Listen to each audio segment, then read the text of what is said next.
Shalom jemaat Tuhan, selamat datang di ibadah online Gibeon.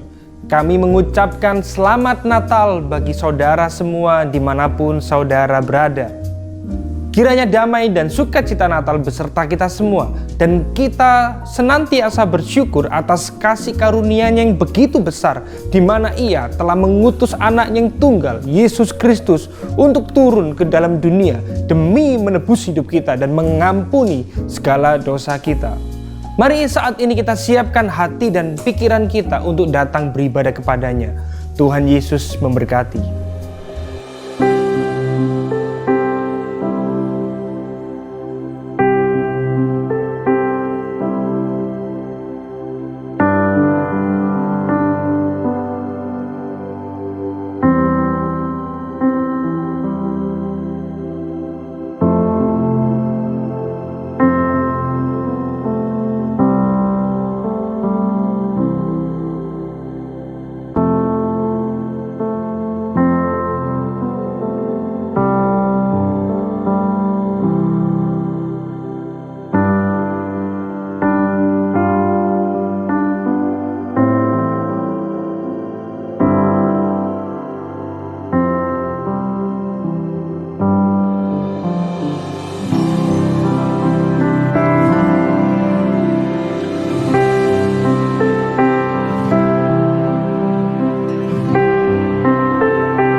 Shalom saudara, selamat Natal. Dengan penuh sukacita, mari kita sama-sama memuji dan beribadah bersama-sama. Hari ini kita mau baca di Lukas 2 ayat 12-14. Kita baca bersama-sama dengan suara yang lantang. 1, 2, 3. Dan inilah tandanya bagimu. Kamu akan menjumpai seorang bayi dibungkus dengan lampin dan terbaring di dalam palungan. Dan tiba-tiba tampaklah bersama-sama dengan malaikat itu sejumlah besar bala tentara sorga yang memuji Allah. Katanya, kemuliaan bagi Allah di tempat yang maha tinggi dan damai sejahtera di bumi di antara manusia yang berkenan kepadanya. Amin. Mari kita dengan penuh sukacita kita mensyukuri kelahiran Yesus yang memberikan pengharapan bagi setiap kita. Amin. Mari angkat suara kita pujikan. Joy to the world on a night like no other. Emmanuel, God is with us. Beggars and thieves, let us come and adore Him. Rest in His peace and bow before Him. Sing all you people, the Lord Almighty reigns. Sing every creatures of God, come bless His name. For He is good. For He is good. He was born to conquer the grave. Light of the world, the reason for Christmas Day. Ya Tuhan. Stars we have seen over deserts and oceans. The darkness was deep, but never hopeless. Redemption came, and His name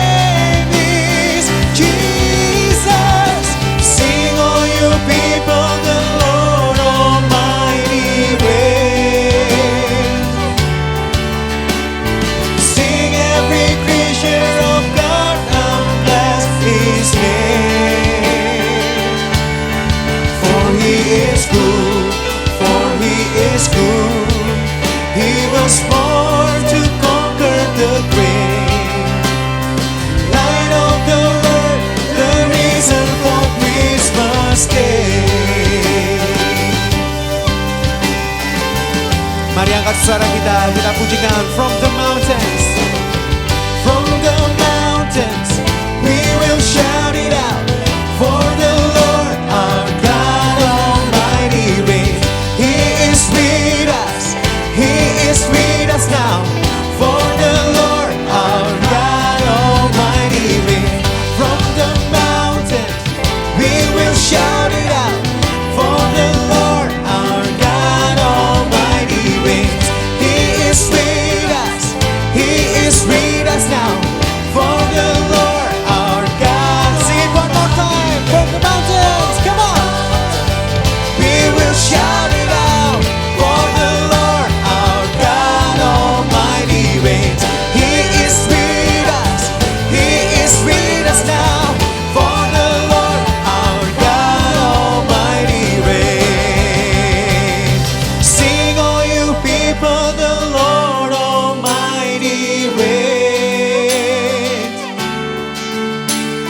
Sing every creatures of God, come bless His name. For He is good, for He is good. He was born to conquer the grave. Light of the world, the reason for Christmas Day. Yes, Lord. Sing every creatures of God, come bless His name. For He is good, for He is good. He was born to conquer the grave. Light of the world, the reason for Christmas Day. Light of the world, the reason for Christmas Day.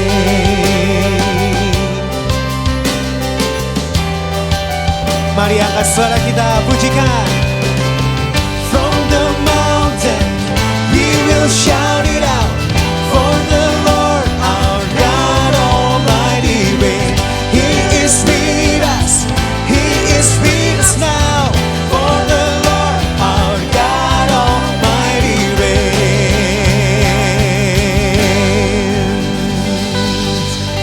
Amin. Kami sungguh bersyukur Tuhan. Kami bersyukur Bapa karena Engkau telah mengirimkan anak-Mu yang tunggal untuk turun ke dalam dunia menjadi manusia, memberikan sukacita dan pengharapan bagi kami yang ada di dunia ini. Kami mau menyembah-Mu, memuliakan nama-Mu, karena besarnya kasih-Mu bagi setiap kami. Terima kasih.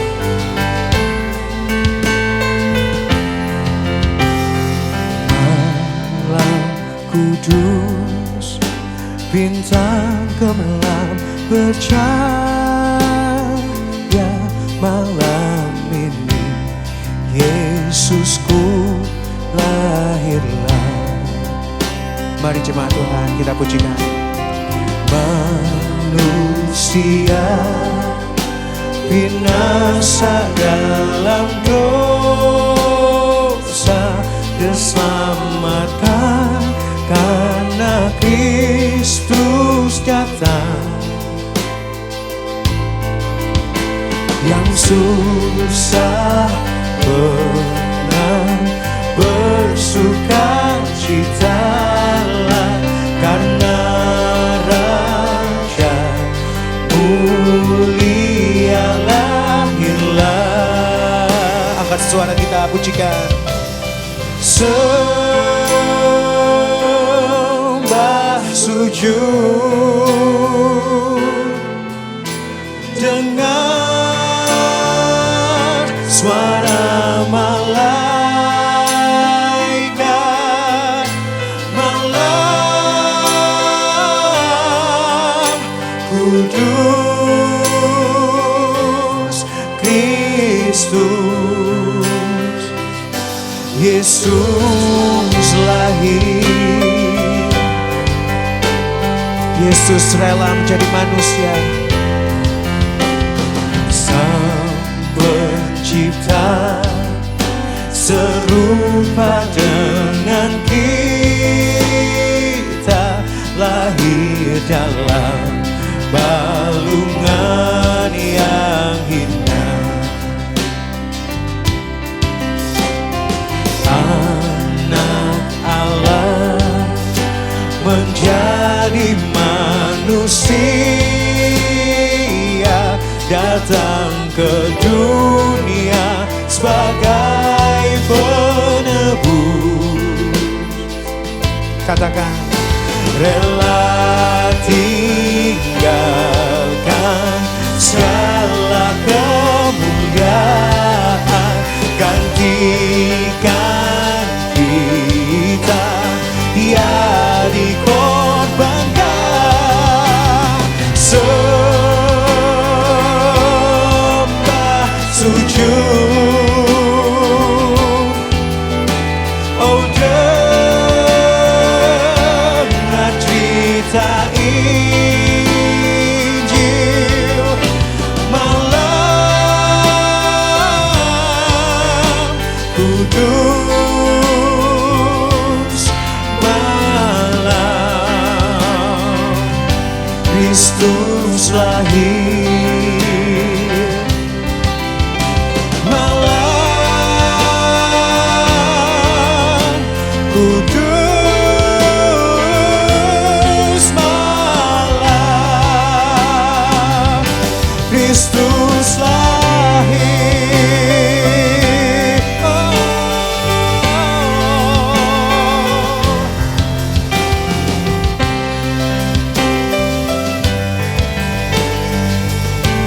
Mari kita pujikan, fall on your knees, fall on your knees. Oh, hear the angel voices. Oh, night divine. Oh, night when Christ was born. Oh, night divine. Oh, night. Oh, night divine. Oh, night divine. Oh, night. Oh, night divine. Kami sungguh bersyukur Engkau Yesus turun ke dalam dunia, menjadi terang di tengah gelapnya dunia, memberikan kami sukacita dan pengharapan. Terima kasih Tuhan untuk besarnya kasih-Mu bagi setiap kami, hingga Engkau rela turun ke dalam dunia, menjadi penyelamat kami, menjadi penebus hidup kami. Biar segala kemuliaan, hormat, dan syukur hanya bagi-Mu, Yesus, Tuhan kami. Sebentar kami akan melanjutkan ibadah. Kami akan mendengarkan firman-Mu. Biar firman ini bisa terus mengkalibrasi hati kami, bisa terus mengingatkan kami bahwa pengharapan kami ada di dalam-Mu, mengingatkan kami bahwa Engkau adalah Allah Immanuel, Allah yang beserta dengan kami. Terima kasih Tuhan. Hanya di dalam nama Tuhan Yesus kami berdoa. Amin. Tiba saatnya kita akan memberikan persembahan. Saudara dapat memberi secara online dengan cara mentransfer ke rekening Gibeon Church yang tertera di layar saudara, atau dengan cara scan QR Code, atau melalui aplikasi-aplikasi yang ada di layar saudara.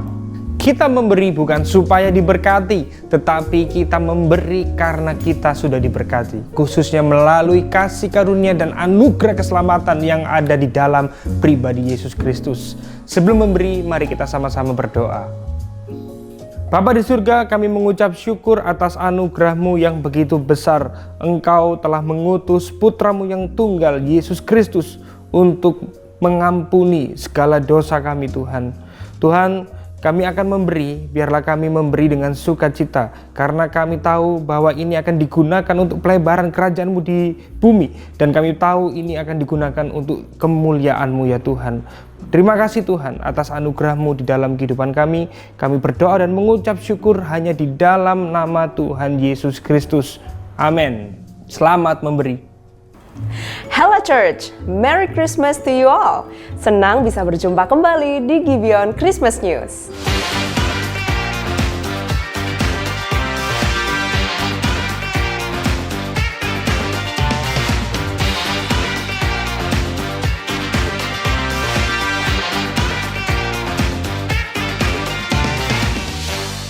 Ini adalah sebuah buku. Ya, semua udah tahu sih. Tapi ini bukan buku biasa. Kalau dibalik, ya gak bisa dibaca. Di dalam buku ini ada 52 renungan yang bisa kamu gunakan untuk mengkalibrasi hati setiap minggu dalam 1 tahun. Supaya lebih mendarat, ada bagian aplikasi yang bisa kita terapkan dalam hidup sehari-hari. Selain itu, ada bagian stop and reflect untuk melakukan renungan. Ada juga pertanyaan diskusi untuk cari topik buat ngomong sama gebetanmu atau circle pertemananmu. Buku ini bisa didapetin di Tokopedia Gibeon Church, Perkantas Jatim, dan booth buku di lobi gereja. Kegiatan tengah minggu Gibeon Church seperti Care Group masih diliburkan sampai 6 Januari 2025 dan akan aktif kembali tanggal 7 Januari 2025. Ibadah hari Minggu tetap ada pada pukul 8, 10.30, dan pukul 1 siang. Bagi Anda yang belum mendapatkan buku Kalibrasi Hati, selama masa libur ini Anda tetap dapat membelinya melalui Tokopedia Literatur Perkantas Jatim.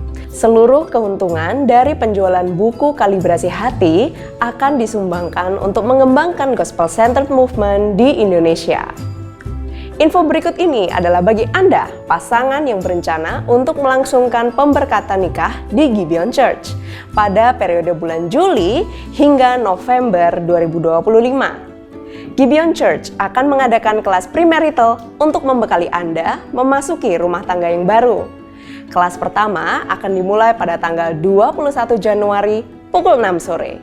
Pastikan Anda mendaftarkan diri melalui link berikut sebelum pendaftaran ditutup tanggal 5 Januari 2025. Untuk info lebih lanjut, kunjungi Connect Booth di lantai basement Gibeon Church pada hari Minggu setelah ibadah.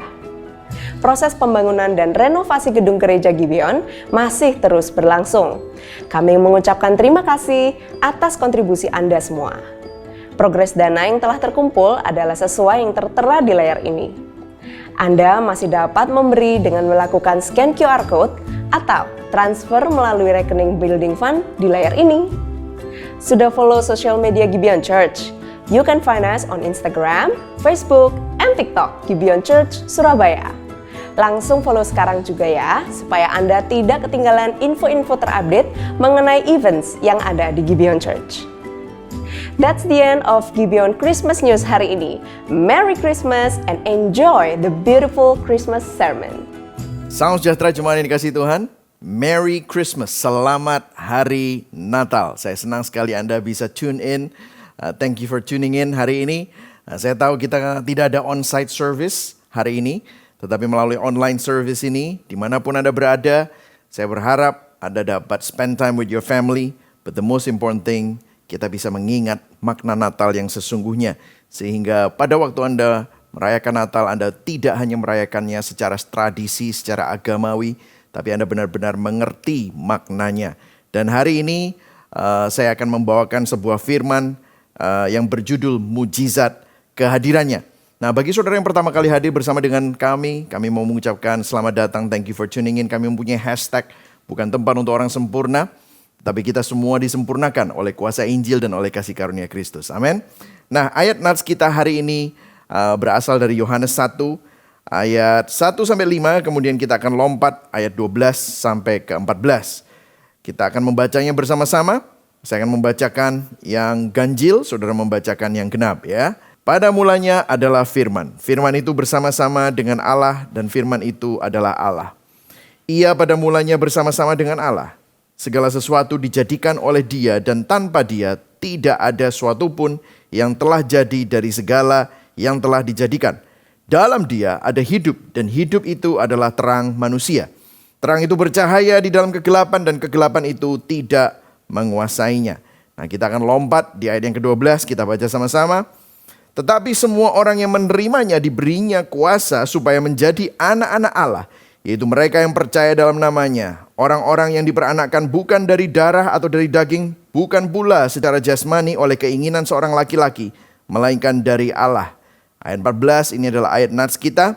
Firman itu telah menjadi manusia dan diam di antara kita, dan kita telah melihat kemuliaannya, yaitu kemuliaan yang diberikan kepadanya sebagai anak tunggal Bapa, penuh kasih karunia dan kebenaran. Berbahagialah orang yang mendengar firman Tuhan, memelihara dalam hatinya dan melakukan dalam hidupnya.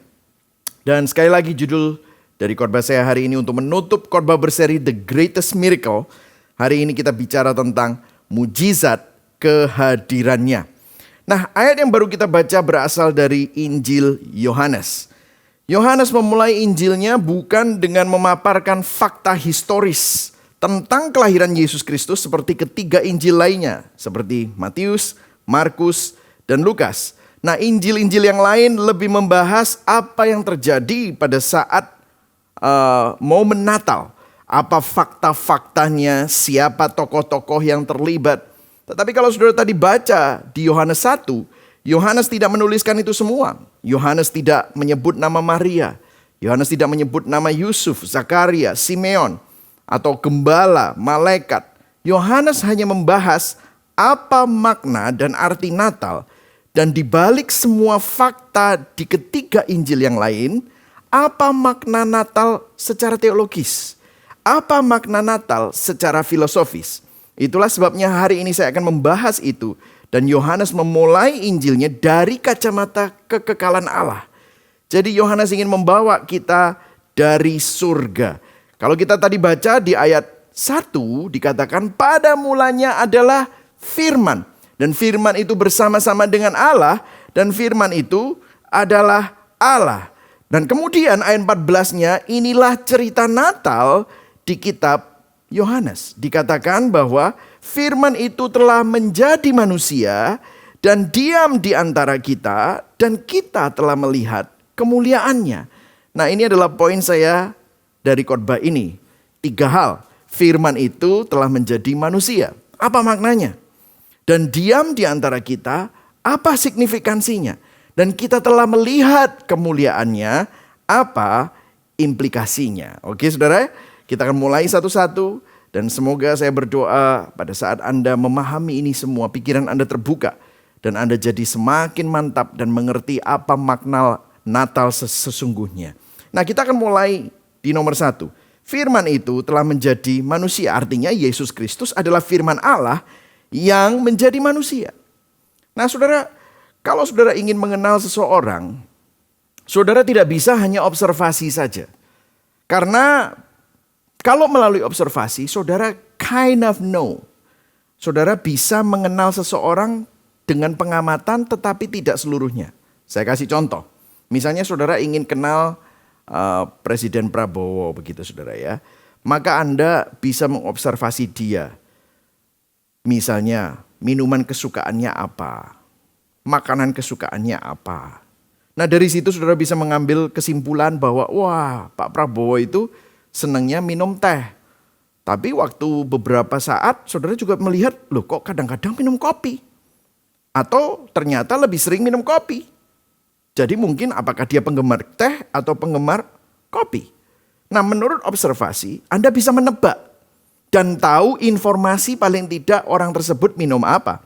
Tetapi kalau ditanya apakah Anda kenal orang itu dan tahu minuman kesukaannya, jawabannya pasti tidak.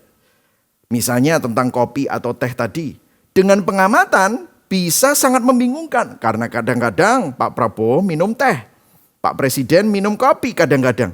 Tapi kalau Anda tanya, Anda tidak cukup hanya observasi. Anda perlu interaksi. Nah interaksi itu perlu dilakukan dengan pribadi tersebut. Interaksi itu dilakukan kalau saudara bisa mewawancara Pak Presiden, maka Anda bisa tanya, Pak, kok kadang-kadang Bapak milih kopi, tapi kadang-kadang Bapak milih teh. Kenapa? Nah disitulah saudara bisa tahu. Kalau jawabannya ini fiksi ya jawabannya, saya nggak tahu apakah itu alasan karena saya tidak pernah mewawancarai Pak Presiden Prabowo. Tetapi kan saudara bisa tahu. Kalau misalnya jawabannya begini, itu seperti Michael Christian begitu ya. Kalau asam lambungnya lagi kumat, maka Pak Prabowo, Pak Presiden akan minum teh. Kalau pas lagi baik-baik saja asam lambungnya, maka dia minum kopi. Nah di situ Anda jelas tidak menebak. Kenapa? Anda tidak cuma hanya observasi, tetapi Anda interaksi. Saudara perhatikan di sini. Saat ada interaksi, seseorang mengungkapkan siapa dirinya dengan kata-katanya. Begitu juga saudara dan saya, kita mengungkapkan siapa diri kita dengan kata-kata kita, sehingga orang yang berinteraksi dengan kita mengerti dan mengenal siapa kita. Kita mengekspresikan, kita mendeskripsikan diri kita dengan kata-kata kita. Nah perhatikan di sini. Waktu dikatakan Yesus Kristus adalah firman Allah, tetapi firman Allah itu menjadi manusia. Firman Allah, the word of God, kata-kata Allah. Firman Allah menjadi manusia. Saudara tidak bisa mengenal siapa Allah selain hanya melalui Kristus. Kita tidak dapat mengenal Tuhan selain melalui pribadi Yesus Kristus. Kita bisa mengetahui banyak hal tentang Tuhan. Kita bahkan bisa percaya sama apa yang kita ketahui tentang Tuhan. Tetapi untuk mengenal Tuhan, to know Him, you have to know Jesus. Makanya Yesus berkata pada waktu di dalam firman-Nya, waktu dia menampakkan diri kepada orang-orang, waktu engkau melihat aku, engkau melihat Bapa. Nah inilah intinya saudara. Saudara kalau saudara perhatikan tadi, firman itu bahasa aslinya adalah logos. Logos itu telah menjadi manusia. Logos salah satu akar kata dari logos adalah logic. Bisa nggak kita bisa bilang logika Tuhan menjadi manusia? Wow, bayangkan. Meskipun logos dalam pengertian Yohanes tidak hanya mencakup rasio atau logika, tetapi logos bicara tentang hikmat Allah. Firman Allah yang menciptakan di saat penciptaan. The word of God yang berinkarnasi. Logos adalah sang pribadi ilahi menjadi manusia. Bukan sekedar konsep rasional atau logika saja. Artinya inkarnasi Kristus adalah tindakan Allah yang melampaui logika manusia. Meskipun tidak irasional. Inkarnasi adalah hikmat Allah yang tersembunyi yang tampaknya bodoh bagi dunia. Tetapi itu adalah hikmat dan kuasa Allah. Jadi kalau kita itu susah untuk mengerti Tuhan. Kalau Tuhan itu sulit untuk dimengerti, maka melalui Yesus Kristus kita bisa mengenal Tuhan, mengerti Tuhan. Melalui Yesus Kristus kita bisa melihat logika Tuhan. Bahkan melalui Yesus Kristus kita bisa melihat definisi kasih, kebenaran, dan pengampunan Tuhan. Bahkan beberapa komentari berkata bahwa Jesus is the ultimate supreme revelation of God. Yesus adalah pewahyuan, bukan hanya kata-kata tertinggi. Sebenarnya supreme itu bahasanya adalah pamungkas. Supreme itu pamungkas. Nggak ada yang lebih hebat, nggak ada tandingannya, nggak ada yang lebih tinggi. Yesus adalah pewahyuan pamungkasnya Tuhan. Pewahyuan tertinggi Tuhan. Itulah sebabnya di kitab Yohanes, saya mau mengkaitkan dengan kitab Yohanes. Itu ada 7 perkataan. Akulah. Yesus berkata akulah. Kalau saudara ingat ada 7 perkataan itu. Saya pernah menulis buku Beyond the Miracles. Itu ada 7 perkataan dan mujizat Yesus yang menunjukkan siapa diri Yesus itu. Kalau manusia mau tahu hidup dari apa, maka manusia itu hidup bukan dari roti jasmani dan apa yang dimakan secara jasmani. Yesus menyatakan dirinya akulah roti hidup. Itu ada di Yohanes 6 ayat 48. Kalau kita ada di dalam kegelapan, Yesus berkata di dalam Yohanes 8 ayat 12, akulah terang dunia. Kalau saudara dan saya ingin tahu jalan kepada Tuhan, Yesus berkata di Yohanes 10 ayat 9, akulah pintu. Jadi dia bukan cuma hanya tahu di mana pintunya, tetapi akulah pintunya, dialah pintunya saudara kepada Tuhan.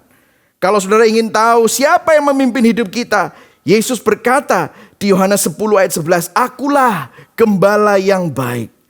Kalau saudara ingin tahu hidup itu seperti apa, Yesus berkata apa? Akulah kebangkitan dan hidup. Yesus bukan hanya menyatakan bahwa dia bukan penunjuk jalan saja, atau dia jalan menuju kebenaran saja, atau caranya untuk memperoleh hidup saja, bukan. Tetapi di Yohanes 14 ayat 6 dikatakan apa? Akulah jalan, kebenaran dan hidup. Yesuslah jalannya, Yesuslah sang kebenaran, Yesuslah sang kehidupan. Yesus adalah sumber kehidupan, itulah sebabnya dia berkata, akulah pokok anggur. Apart from me, you can do nothing. Terpisah dari aku, kamu tidak bisa melakukan apa-apa. Itulah sebabnya di Yohanes 8 ayat 32 dikatakan, you will know the truth and the truth will set you free. Kamu akan mengetahui, ginosko, mengenal kebenaran, dan kebenaran itu akan memerdekakan kamu. Jadi ginosko itu bukan hanya mengetahui tapi mengenal kebenaran. Itulah artinya bahwa kebenaran bukanlah teori yang dipelajari, tetapi kebenaran adalah pribadi Yesus Kristus yang perlu kita kenal, yaitu Yesus Kristus. Kita nggak cuma hanya tahu tentang dia, tapi kita kenal dia, kita berinteraksi dengan dia.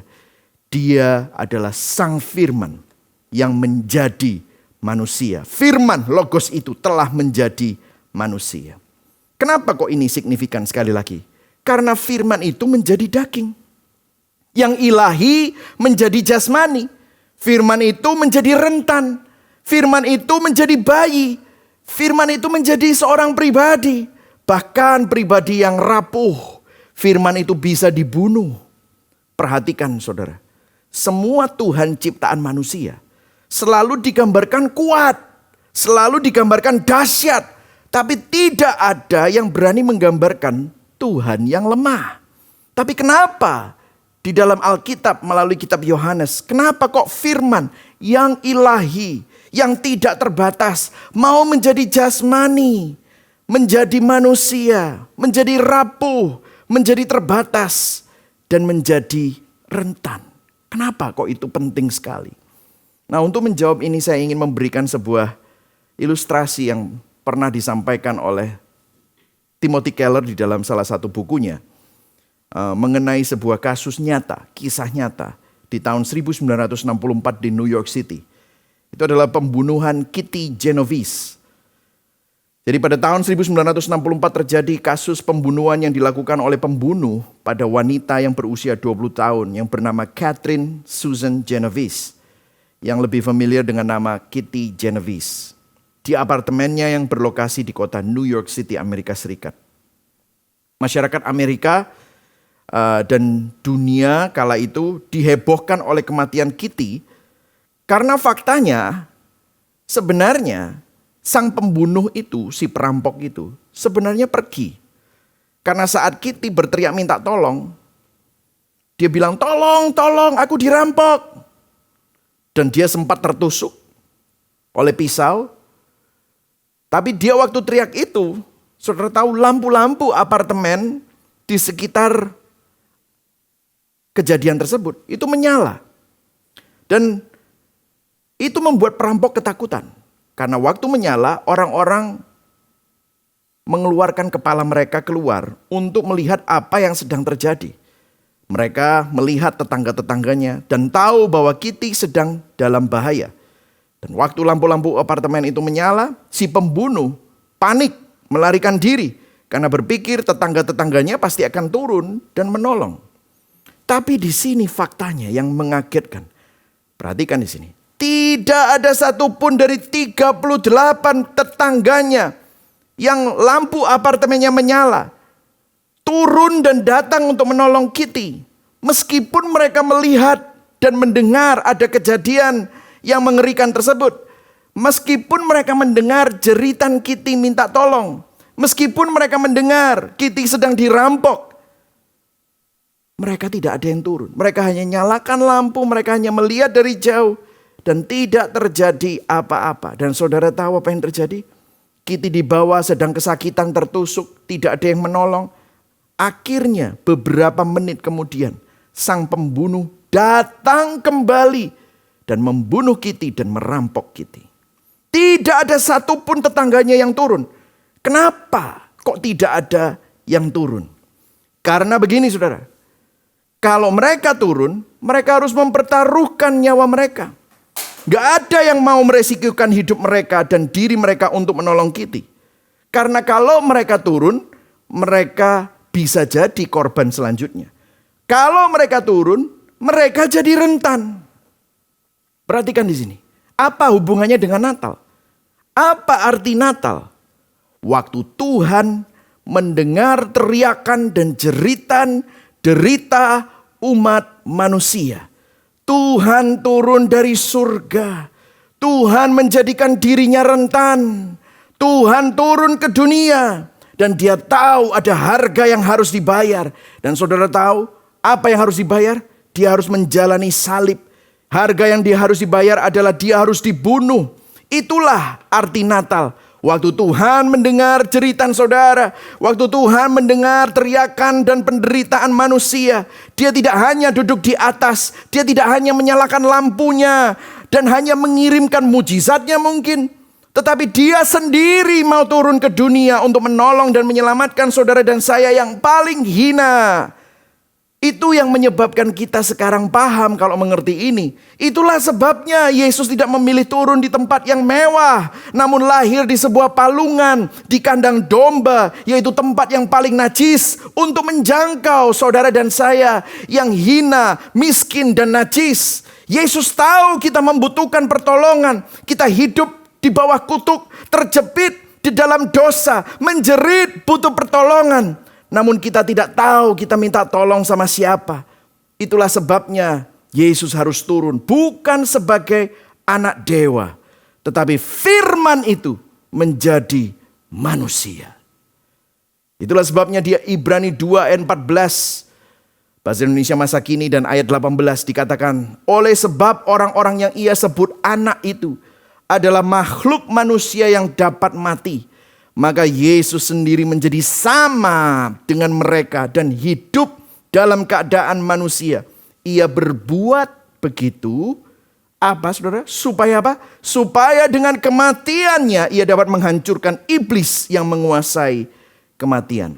Dan ayat 18-nya dikatakan, dan karena ia sendiri pernah menderita dan dicobai, ia dapat menolong orang-orang yang terkena cobaan. Wow.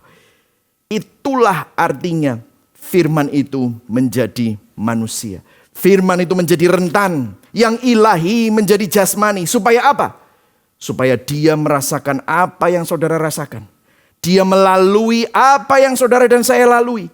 Dia menggumuli apa yang saudara dan saya gumuli. Itulah sebabnya saya jadi paham, kenapa kok di Yesaya 9 ayat 5. Salah satu nama Yesus di sana disebutkan 4 saudara. Penasehat yang ajaib, Allah yang perkasa, Bapa yang kekal, dan Raja damai. Tapi saya soroti, penasehat yang ajaib.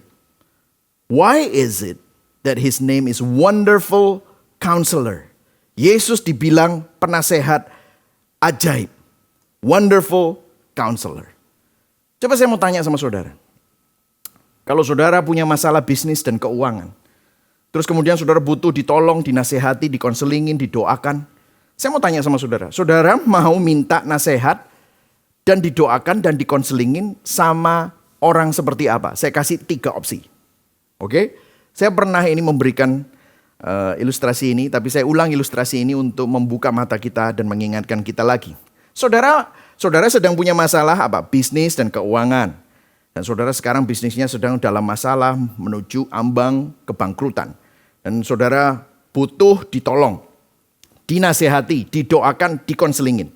Saudara mau minta doa, nasihat, konseling sama yang mana? Yang pertama, orang yang belum kerja dan tidak punya bisnis. Dan belum punya pengalaman mengalami kebangkrutan atau mengalami kesuksesan. Saudara mau dikonseling sama orang seperti itu? Pasti saudara bilang, kamu gak ngerti apa yang aku lalui. Gitu kan? Atau yang kedua, Orang yang sudah kerja dan punya bisnis, tapi kalau saudara lihat track recordnya, bisnisnya selalu sukses dan tidak pernah gagal. Wow, naik terus. Mungkin seperti firman Tuhan yang naik dan tidak pernah turun. Jadi kepala dan jadi ekor. Dia jadi kepala terus. Wah, gitu saudara. Atau yang ketiga, orang yang sudah kerja, punya bisnis, tetapi sempat mengalami masalah besar dalam bisnisnya dan pernah bangkrut. Tetapi sekarang sudah mengalami pemulihan dan pekerjaannya bukan hanya membaik, namun sekarang melesat maju sekali. Anda mau dinasihati sama orang nomor pertama, yang kedua, atau yang ketiga? Of course, kita semua pasti akan pilih yang ketiga. Dan saudara tahu, itulah sebabnya Sang Firman jadi manusia. Because he is the wonderful counselor. Dia nggak cuman hanya orang yang cuma nyuruh-nyuruh saudara aja. Tapi dia juga pernah ditinggalkan sendirian. Dia pernah dikhianati. Dia pernah dianggap gila. Dia pernah disiksa. Dia pernah mati bahkan. Apa yang menjadi masalah-masalahmu? Yesus pernah mengalaminya. Saudara, ada seorang yang kerja di rumah sakit jadi suster. Kadang-kadang suster-suster di rumah sakit itu, di RS gitu ya saudara, itu galak-galak. Karena ya memang itu kerjaan mereka setiap hari.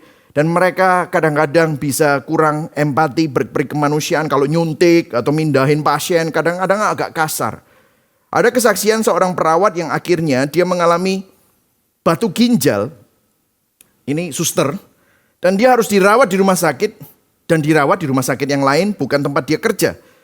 Dan dia harus di x-ray, harus disuntik, harus diinfus, harus dioperasi. Wah, dia mengalami kesakitan gak nyaman.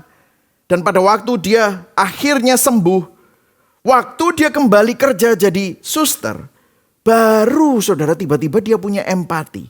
Kenapa? Karena dia pernah merasakan, dia pernah jadi pasien. Dan itu mengubah cara dia merawat pasien-pasien berikutnya. Kenapa? Karena dia pernah mengalaminya.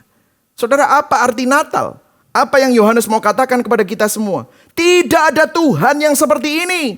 Tuhan pencipta langit dan bumi pernah merasakan apa yang saudara rasakan.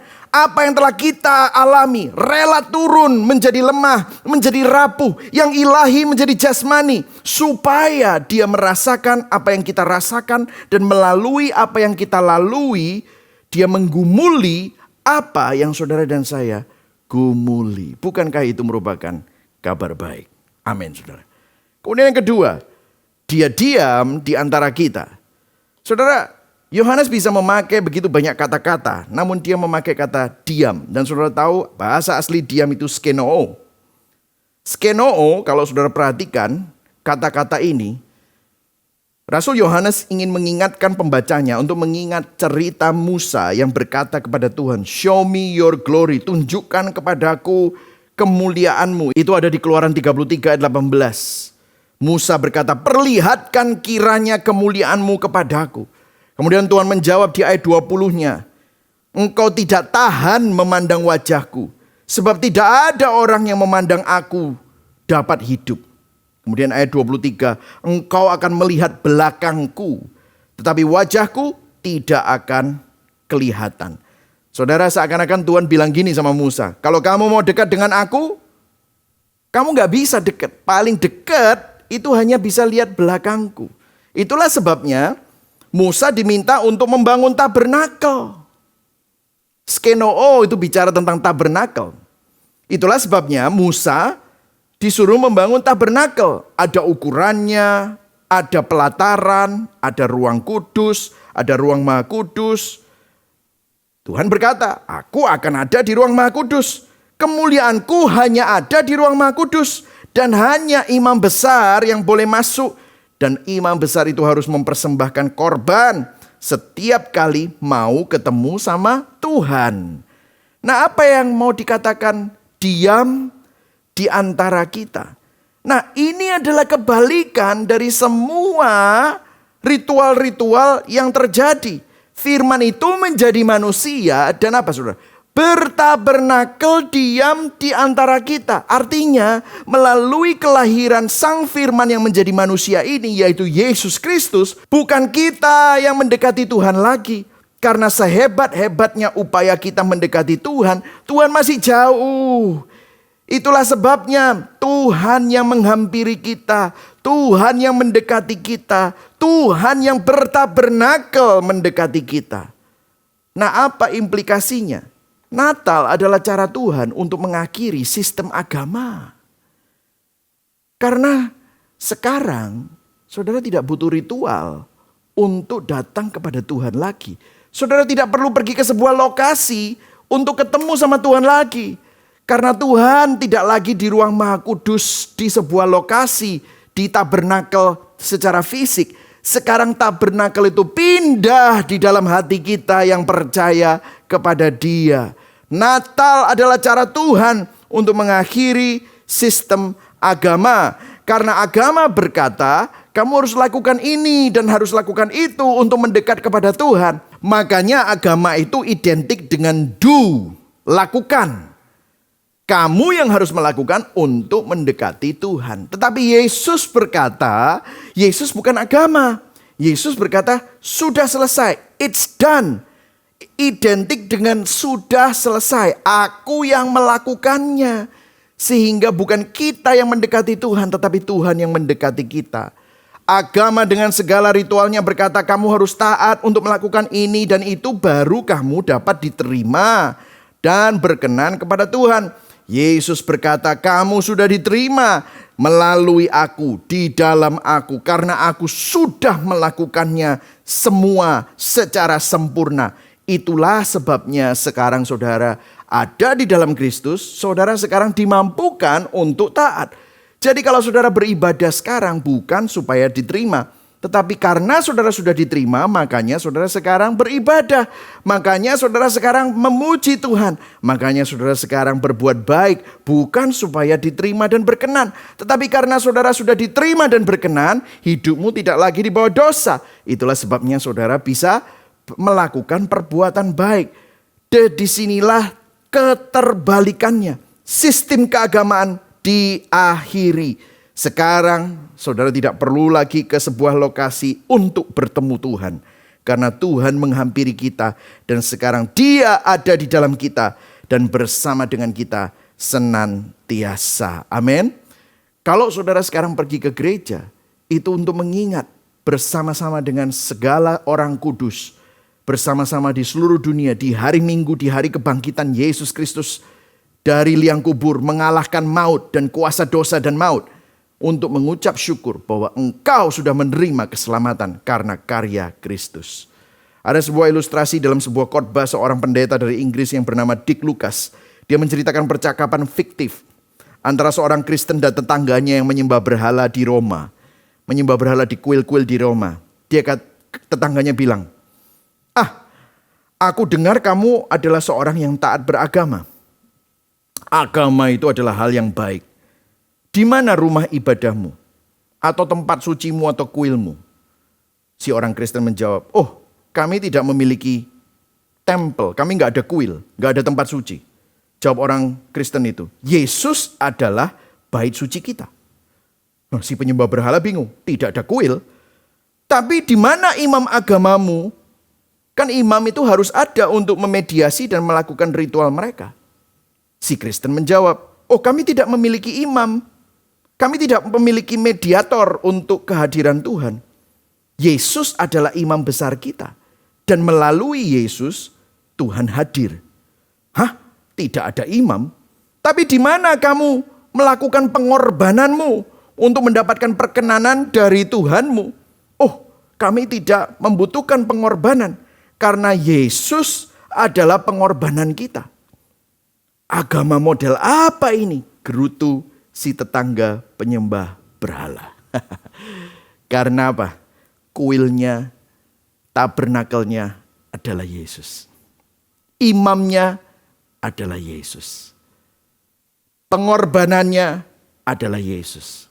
Sang Firman menjadi manusia dan diam di antara kita. Bukan kita yang mendekati Tuhan, tetapi Tuhan yang mendekati kita. Kalau saudara punya Yesus, saudara tidak lagi beragama. Saudara berelasi dengan Tuhan. Dialah Sang Firman itu. Dialah Sang Penyelamat itu. Dan Dia tidak jauh. Dia diam bertabernakel bersama dengan kita. Yang setuju katakan amin. Yang ketiga, dan kita telah melihat kemuliaannya. Apakah arti kita sudah melihat kemuliaannya? Nah, ini sangat signifikan. Saya akan berikan ilustrasi untuk menjelaskan apa maksud kita sudah melihat kemuliaannya. Kalau kita dijahati oleh orang lain, misalnya saudara dan saya dikhianati oleh sahabatmu, atau saudara bertengkar sama orang lain, saudara diperlakukan tidak adil oleh sahabatmu atau saudaramu. Apa yang terjadi? Terjadi perpisahan, terjadi ketidakenaan, terjadi ganjalan. Meskipun misalnya orang itu minta maaf, atau bahkan ganti rugi, dan mengganti kerugian atas apa yang saudara alami. Tetap saja ada ganjalan. Betul nggak? Ini kita ngomong fair-fairan. Kenapa kok bisa begitu? Kok bisa ya? Kita itu bisa sakit hati dan merasa terzolimi. Kalau saudara itu dikhianati. Kenapa? Meskipun orang itu udah minta maaf loh. Tapi masih ada ganjelnya. Ya gitu saudara. Nah begini saudara. Manusia itu diciptakan menurut gambar dan rupa Allah. Bukan Allah. Tetapi menurut apa? Gambar dan rupa Allah. Nah waktu kita merasakan ganjalan pada saat kita dijahati, mengalami ketidakadilan, dan itu ada efeknya. Karena kita diciptakan menurut gambar dan rupa Allah, itulah sebabnya kita mengalami efeknya. Harus ada yang terjadi untuk menghilangkan ganjalan, menutup keretakan hubungan dan perpisahan itu. Ya, minta maaf itu perlu, rekonsiliasi itu perlu, ada restitusi, ada pengampunan itu sangat perlu. Tetapi perhatikan di sini, ganjalannya nggak bisa hilang. Ini hanya between manusia, ini hanya antara manusia. Coba saudara bayangkan, ini semua nggak ada bandingannya antara kita yang berdosa terhadap Tuhan yang maha kudus, maha adil, maha suci. Maha itu artinya sempurna. Jadi kalaupun kita mau minta maaf, kita mau ganti rugi, itu nggak bisa saudara. Kalau sesama manusia masih bisa dilakukan, itu saja masih ada ganjalannya. Tetapi kita sama Tuhan, pemisah antara kita dengan Tuhan, itu tidak bisa dibandingkan dengan pemisah antara kita dengan saudara kita yang sama-sama manusia. Karena bukan hanya ganjalan yang terjadi antara kita dengan Tuhan pada waktu kita berdosa. Yesaya 59 ayat 2 berkata begini, tetapi yang merupakan pemisah antara kamu dan Allahmu ialah apa? Segala kejahatanmu, dan yang membuat dia menyembunyikan diri terhadap kamu sehingga ia tidak mendengar ialah apa? Segala dosamu. Dosa membuat pemisahan. Dosa tidak bisa campur dengan kekudusan dan kemuliaan Tuhan. Harus ada yang menutup perpisahan itu. Harus ada yang bayar harga dan ganti rugi untuk perpisahan itu. Nah disinilah saudara harus lihat siapa yang bayar harga. Dalam hal ini siapa yang menutup perpisahan itu? Firman yang menjadi manusia. Firman yang bertabernakel bersama kita. Saudara perlu sadar di perjanjian lama, kemuliaan Tuhan itu bentuknya seperti apa? Tiang awan, tiang api, asap, api. Ada yang berani ngintip kemuliaan Tuhan? Mati saudara. Setiap kali kemuliaan Tuhan dinyatakan ada orang yang mati. Semuanya takut. Kenapa? Karena Tuhan Maha Kudus. Begitu ada yang tidak kudus, hangus langsung. Makanya Musa waktu ketemu sama semak berduri yang tidak terbakar itu, dikatakan, copot sandalmu. Ini adalah tempat kudus. Bahkan later on muka Musa jadi berkilauan. Kenapa? Dia cuma ngintip kemuliaan Tuhan dari belakang. Orang Israel selalu ketakutan. Tetapi perhatikan di sini. Melalui apa yang dinyatakan Yohanes. Melalui Natal. Perhatikan. Kemegahan Allah menjadi yang sederhana. Kedahsyatan Allah menjadi rapuh. Kekudusan Allah menjadi seorang bayi yang rentan. Kemuliaan ilahi menjadi pribadi yang hina, rentan dan rapuh. Kekudusan Allah yang tidak bisa dikompromikan itu jadi bayi yang tidak berdaya. Melalui Natal, kekayaan, kemegahan, kemuliaan Allah, kekudusan Tuhan yang tidak bisa dikompromikan itu menjadi rapuh, bayi yang bisa dibunuh pribadi jasmani. Apa artinya? Perhatikan. Dulu kemuliaan Tuhan ini gak bisa diakses. Sekarang melalui Yesus Kristus, kemuliaan Tuhan bisa diakses. Kemuliaan Tuhan dulu not accessible. Tidak ada manusia yang bisa masuk atau dekat dengan kemuliaan Tuhan.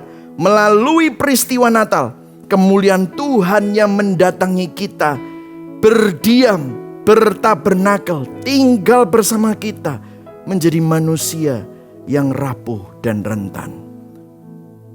Memilih untuk hidup bersama kita. Dan saudara tahu puncaknya di mana? Puncaknya ada di salib. Yang kudus menjadi dosa. Dia yang tidak mengenal dosa menjadi dosa. Yang benar mengalami penghakiman. Yang tidak bersalah divonis bersalah, menderita siksa. Yang kekal menjalani yang maut. Yang paling mulia menjadi yang paling hina. Supaya apa?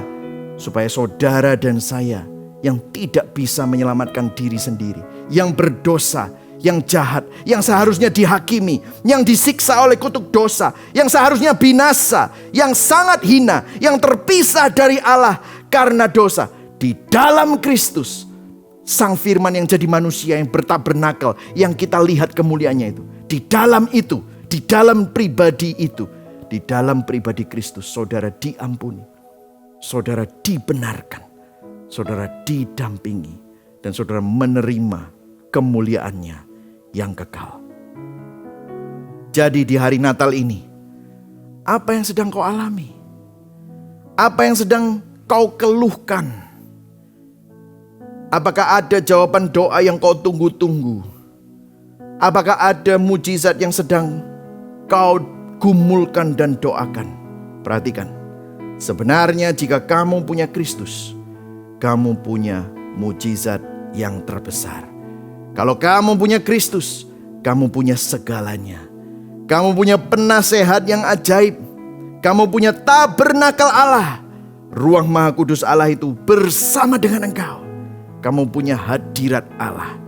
Kamu punya akses sama Tuhan.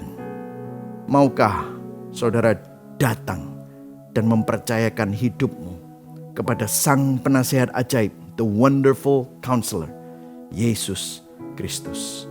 Saya nggak tahu apa yang menjadi pergumulan saudara. Perhatikan di sini. Yesus pernah alami semua yang saudara alami. Saudara tidak pernah sendirian. Datang kepada Kristus. Temui Dia, karena Tuhan lebih dulu menghampirimu. Tuhan lebih dulu mencarimu. Tuhan lebih dulu mengejarmu. Dan kalau hari ini saudara mendengar message ini, Tuhan sedang menghampiri hatimu. Semua pergumulan, semua yang sedang kau tangisi, itu semua di dalam Kristus memiliki makna. Kok bisa? Karena inkarnasi Kristus, Firman yang menjadi manusia, diam di antara kita, dan kita telah melihat kemuliaannya. Itulah inkarnasi Kristus. Inkarnasi Kristus itu adalah Sang Kekal menembus ke dalam kesementaraan untuk menghampiri saudara. Kekekalan masuk ke dalam kesementaraan, sehingga kesementaraan yang saudara sedang hidupi, kesementaraan yang sekarang penuh dengan pergumulan, itu tidak sia-sia, melainkan memiliki makna hidup di dalam perspektif kekekalan. Kesementaraan saudara tidak sia-sia. Pergumulanmu, tangismu tidak sia-sia, memiliki makna bagi kemuliaan Tuhan. Biarlah Natal tahun ini bukan hanya sebagai perayaan religius yang tanpa arti, bukan hanya rutinitas agamawi, tetapi Natal tahun ini mengingatkan kita bahwa Kristus telah menghampiri kita manusia berdosa. Dia mengalami apa yang saudara alami. Dia membayar harganya supaya pemisah antara Tuhan dan engkau dihilangkan. Bahkan engkau bisa tinggal. Dulu kita adalah musuh-musuh Allah, tetapi sekarang kita diberi kuasa untuk menjadi anak-anak Allah. Amin, saudara. Jadi di dalam apapun yang sedang saudara hadapi, hidupmu adalah titipan dari Tuhan. istrimu, suamimu, anak-anakmu adalah titipan. Uangmu, talentamu, waktumu, semua itu sementara. Tetapi itu adalah titipan. Hiduplah dalam perspektif kekekalan. Karena Sang Firman itu telah menjadi manusia. Dia hadir bersama dengan saudara dan saya. Amin. Orang berinjil tahu bahwa Yesus, penasehat ajaib, hadir menjalani apa yang saudara jalani. Memahami penderitaan saudara. Karena apa? Dia sendiri pernah menjalani serta menang atas segala sesuatu. Orang berinjil sadar bahwa pengenalan akan Tuhan hanya terjadi melalui pribadi Yesus Kristus, bukan melalui usaha atau ritual agama manusia. Orang berinjil percaya bahwa tidak ada dosa atau keadaan yang terlalu rusak, terlalu buruk untuk dipulihkan oleh kasih karunia Allah. Orang berinjil melihat bahwa melalui kehadiran Kristus, kesementaraanmu, kesementaraanku, kesementaraan kita memiliki makna kekekalan di dalam Kristus. Amin. Jadi hari ini saya berdoa supaya firman ini bukan hanya menjadi teori yang saudara ketahui, tetapi berbicara di dalam setiap pergumulanmu, di dalam setiap pertanyaanmu. Immanuel, God is with us. Mari sama-sama kita berdoa. Bapa di dalam surga, kami mengucap syukur untuk firman yang baru kami dengar. Biarlah firman ini mengingatkan kami bahwa Engkau adalah mujizat yang terbesar.